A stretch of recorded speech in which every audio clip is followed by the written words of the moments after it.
d'Olivier Chorderet. Bonjour Olivier. Bonjour, les données manquent pour savoir combien de personnes vaccinées attrapent le Covid. Les scientifiques le regrettent. Impossible, par exemple, en l'état, de détecter les variants du virus de manière précoce. C'est la rentrée ce matin et pas seulement à Genève, mais aussi pour 37 millions de Mexicains privés d'école pendant une année et demie. Covid oblige, le retour au présentiel pour freiner les inégalités. Qui va gérer l'aéroport de Kaboul une fois partis les derniers soldats américains? Les talibans pensent à la Turquie, mais Ankara pose ses conditions. C'était le messie du son, producteur de génie, sous-estimé. Il avait inventé le dub. Lee Scratch Perry a délaissé ses platines pour toujours.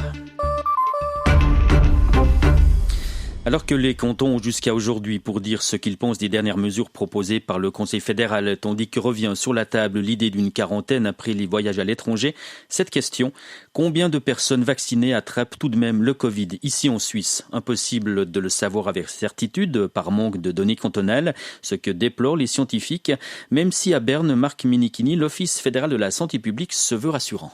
Depuis la fin du mois de janvier de cette année, plus de 240 000 personnes ont attrapé le Covid. Parmi elles, plus de 1000 étaient totalement vaccinées. Mais ce chiffre est bien en dessous de la réalité, selon l'Office fédéral de la santé publique.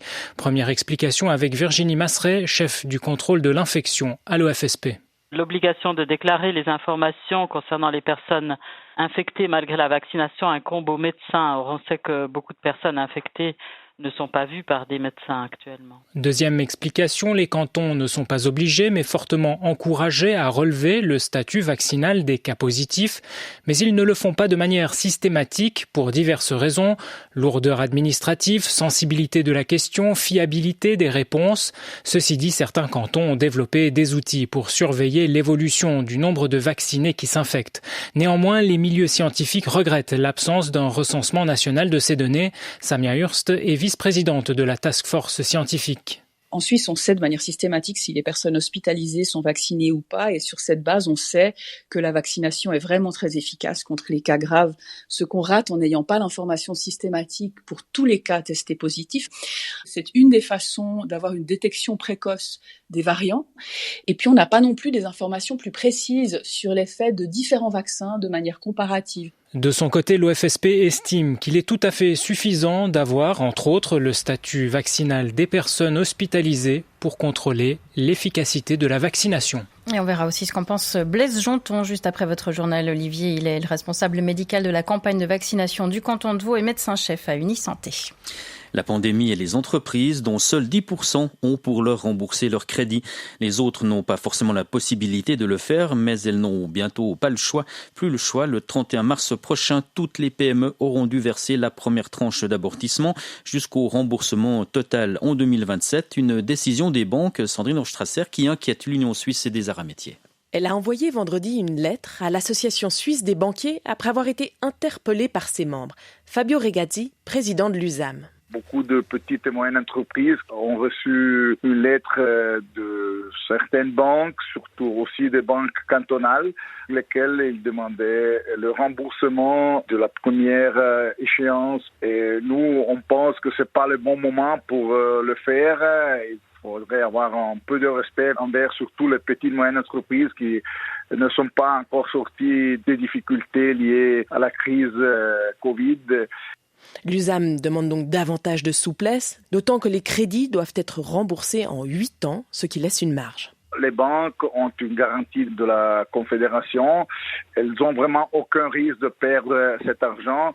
Il faudrait avoir un peu plus de compréhension envers des entreprises qui ont beaucoup souffert et qui ne sont pas encore sorties de cette crise.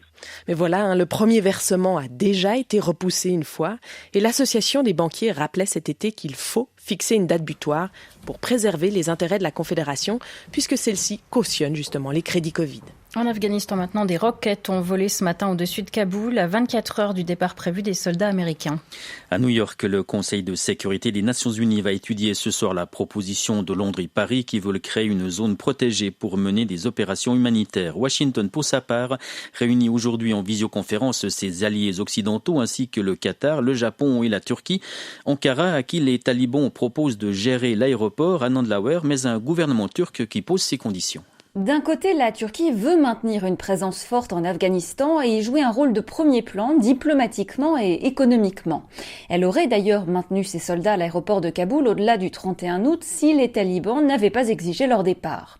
D'un autre côté, la mission qu'Ankara négocie actuellement avec les nouveaux maîtres de Kaboul est extrêmement risquée. Les talibans voudraient se charger eux-mêmes de la sécurité de l'aéroport, tandis que la Turquie, des entreprises turques donc, s'occuperait de la logistique et de l'infrastructure. Une telle proposition soulève la question de la sécurité des civils turcs qui pourraient travailler dans l'aéroport de Kaboul, alors que ce dernier a récemment été frappé par un attentat suicide. La Turquie aurait voulu déployer à nouveau des soldats. À défaut, selon des médias locaux, cette tâche pourrait revenir à des agents de sécurité privés turcs.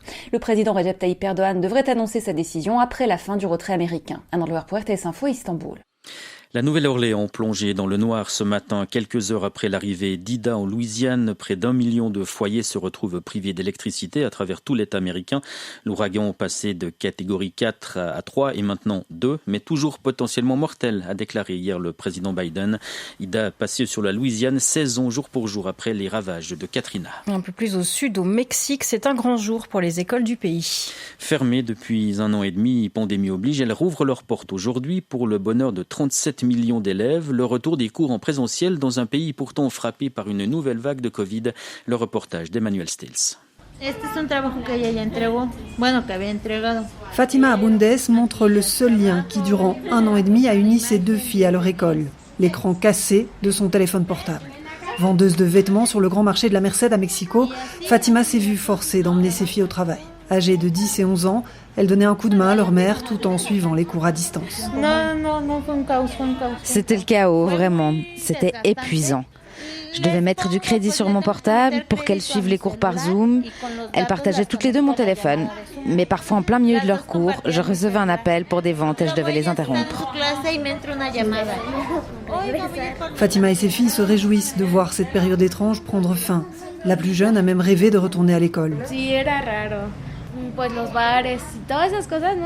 C'était bizarre de voir que tout était ouvert, les commerces et même les bars, mais pas les écoles, dit-elle. Dans les familles les plus pauvres, faute d'accès à Internet, beaucoup d'élèves ont décroché des cours en ligne. Astrid Hollander, responsable éducation du Fonds des Nations Unies pour l'enfance au Mexique, décrit comment l'école a été remplacée par le travail pour beaucoup d'enfants mexicains. Dans des situations de crise comme celle-ci, la stratégie des familles est de faire participer les enfants, en particulier les adolescents, aux revenus du foyer et donc de les envoyer travailler. Le décrochage scolaire s'est aggravé pendant la pandémie. L'année passée, plus de 2,5 millions d'élèves de moins de 18 ans ont abandonné l'école. Emmanuel Stills pour RTS Info, Mexico. J'ai toujours dû affronter des vents contraires aujourd'hui aussi, mais j'ai toujours rebondi grâce à ma fermeté et à ma fiabilité. Le conservateur Armin Laschet est passé à l'offensive hier soir à la télévision allemande, théâtre du premier débat télévisé des 3 principaux candidats à la succession d'Angela Merkel, alors que les sociodémocrates font la course en tête à moins d'1 mois des élections législatives. Retour en Suisse, en terre vaudoise, où le rallye de Palaisieux a pris fin hier.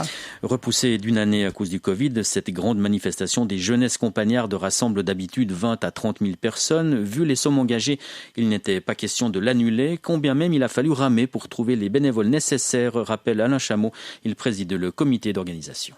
On a pu trouver environ 1200 à 1300 bénévoles. Ça suffit pour maintenir un niveau minimum de la manifestation et puis de quand même accueillir les jeunes avec une belle prestation. Ça nous tenait tellement à cœur, on l'a fait, on a réussi, mais ça a été très compliqué de par le défi déjà d'organiser cette manifestation, mais en plus de gérer la crise du Covid et en plus la crise entre guillemets des bénévoles. On était non seulement des organisateurs d'événements, mais des gestionnaires de crise perpétuelle presque. On peut se féliciter d'avoir tenu jusqu'au bout. Les gens ils ont été contents, ils ont répondu présents, les visiteurs il y en avait beaucoup. Finalement vous êtes rentrés dans vos frais. Je pense que oui. Les factures nous le diront plus tard, si on est dans les chiffres rouges ou les chiffres noirs, mais ça va le faire. Alain Chameau avec Maria Blasco. Lucifer, son of the morning, I'm gonna chase you out of earth.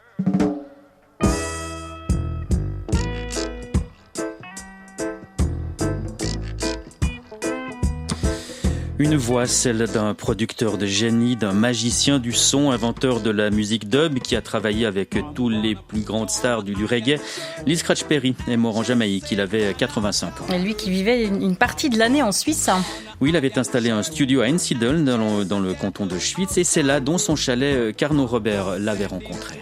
C'est absolument énorme. Lee Scratch Perry, c'est quelqu'un qui est sans doute très sous-évalué. C'est à la fois quelqu'un qui a beaucoup compté dans l'histoire des musiques jamaïcaines. Il a produit certains des premiers titres de Bob Marley, de Max Romeo, de Junior Murvin, des Heptones, de très très grands groupes de reggae jamaïcains.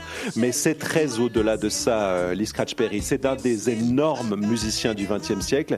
Quelqu'un qui a révolutionné l'art de l'enregistrement, qui a inventé une sorte de musique qui s'appelle le dub, qui était une musique expérimentale qui a donné autant naissance aux musiques électroniques contemporaines qu'au hip-hop. C'était un messie du son. C'était quelqu'un qui était capable de transformer la vision d'un chanteur, la vision d'un instrumentiste, en un prodige sonore.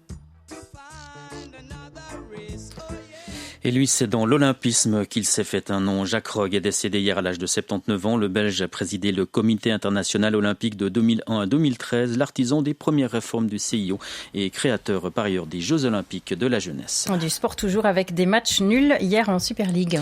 1-1 dans le match au sommet entre Bâle et Young Boys, 1-1 encore entre Lausanne et Lucerne, 1-1 toujours à Zurich entre Servette et Grasshopper. Des Genevois frustrés avec un but refusé en fin de partie pour une faute de main et après visionnement des images vidéo, d'où la déception du défenseur Steve Rouillet. Ah non, c'est clair. Je pense qu'après la physionomie du match, on peut être assez déçu. Petites actions qui sont très litigieuses. Je pense que ça peut être difficile à arbitrer, on sait, mais malheureusement, c'était contre nous aujourd'hui.